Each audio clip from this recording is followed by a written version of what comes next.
মই প্ৰথমতে আপোনালোকক ধন্যবাদ জনাইছোঁ। আজি আমাৰ UPPL দলৰ তৰফৰ পৰা আমাৰ তামুলপুৰৰ UPPL দলৰ জিলা কাৰ্যালয়ত আমি সংবাদ মাধ্যমৰ যোগেদি আমাৰ দলীয় কথাখিনি বড়োলেণ্ডবাসী ৰাইজৰ ওচৰত আমি ক'বলৈ বিচাৰিছোঁ। প্ৰথমতে আমি যি পঞ্চম আমাৰ BTC নিৰ্বাচন হৈ গ'ল, এই নিৰ্বাচনটো শান্তিপূৰ্ণভাৱে হৈ যোৱাৰ কাৰণে মই সকলো পক্ষক ধন্যবাদ জনাইছোঁ। আৰু এই নিৰ্বাচনত বিশেষভাৱে যোৱাকালি যিটো ফলাফল, এই ফলাফলত আমি দেখিছোঁ যে BPF দলে সিংগল লাৰ্জেষ্ট পাৰ্টি হিচাপে এটা মেজৰিটি সিট জিকি পেলাই সিংগল লাৰ্জেষ্ট পাৰ্টি হিচাপে তেখেতসকলক প্ৰতিষ্ঠা কৰিছে।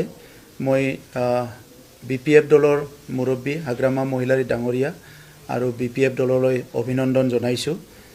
আৰু বড়োলেণ্ডবাসী ৰাইজকো অভিনন্দন জনাইছোঁ যে এটা সিংগল লাৰ্জেষ্ট পাৰ্টি চৰকাৰ হ'বলৈ গৈ আছে। আৰু আশা ৰাখিছোঁ আগন্তুক হ'ব লগা চৰকাৰে বড়োলেণ্ডবাসী ৰাইজৰ কাৰণে বহুতখিনি কাম কৰিব পাৰিব।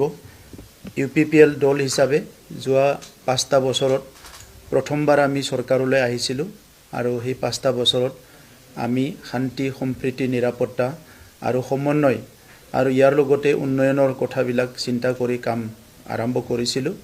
আৰু 5টা বছৰত বহুখিনি কাম কৰিছোঁ, বহুখিনি কাম ৰৈ গ'ল। যিয়ে নহওক বড়োলেণ্ডবাসী ৰাইজৰ ভোটাৰসকলৰ যিটো এটা মেণ্ডেট, সেইটো আমি UPPL দলে স্বীকাৰ কৰিছোঁ আৰু ধন্যবাদ জনাইছোঁ যিসকলে আমাক ভোট দি জয়যুক্ত কৰালে। আৰু মই UPPL দলৰ সভাপতি হৈ আমাৰ দলৰ প্ৰত্যেকটো কাৰ্যকৰ্তা কৰ্মকৰ্তালৈ ধন্যবাদ জনাইছোঁ।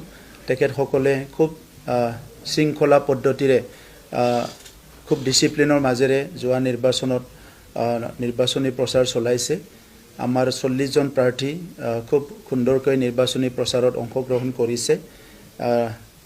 বড়োলেণ্ডবাসী ৰাইজৰ হয়তো বহুত মনৰ কথা যোৱা সময়ত আমি বুজিব পৰা নাই বা ক'বাত নহয় ক'বাত কিবা এটা ৰৈ গৈছে, যাৰ কাৰণে আজি আমাৰ ফালে যিটো মেণ্ডেট আশা কৰা ধৰণে নহ'ল, কিন্তু যিটো আহিছে সেইটো আমি একচেপ্ট কৰিছোঁ।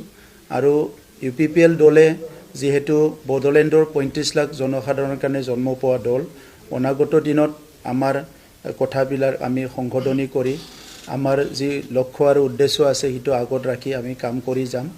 আৰু আগন্তুক হ'বলগীয়া যিটো চৰকাৰ, নতুন চৰকাৰ, বড়োলেণ্ডবাসী ৰাইজৰ স্বাৰ্থত যেতিয়াই কিবা এটা তেনেকুৱা ইছ্যু আহে বা বিষয় আহে, সেই চৰকাৰখনক আমি সমৰ্থন কৰি যাম। আৰু বিশেষভাৱে 2020 চনত আমাৰ বড়োলেণ্ড শান্তি চুক্তি হ'ল। এই চুক্তিখন ৰূপায়ণ কৰাৰ ক্ষেত্ৰত আমি নতুন গভৰ্ণমেণ্টক আহ্বান কৰিম আৰু তেখেতসকলক আমি সদায় যেতিয়া প্ৰয়োজন তেতিয়াই আমি চুক্তি ৰূপায়ণৰ ক্ষেত্ৰতো আমি সদায় তেখেতসকলৰ লগত থিয় দিম। আৰু কেন্দ্ৰীয় চৰকাৰ, ৰাজ্য চৰকাৰক আহ্বান জনাম যে বড়োলেণ্ড চুক্তিখনৰ বাকী থকা দফাখিনি অতি শীঘ্ৰে যাতে ৰূপায়ণ কৰে। আৰু বড়োলেণ্ড অঞ্চলত UPPL দল যি উদ্দেশ্য লক্ষ্য লৈ পেলাই জন্ম হৈছে, এই উদ্দেশ্য লক্ষ্যটো আগত ৰাখিয়ে অনাগত দিনতো আমি কাম কৰি যাম। আমাৰ নেতা কৰ্মীবিলাকে কাম কৰি যাব, আমাৰ MLA MP সকলেও কাম কৰি যাব। আৰু অনাগত দিনত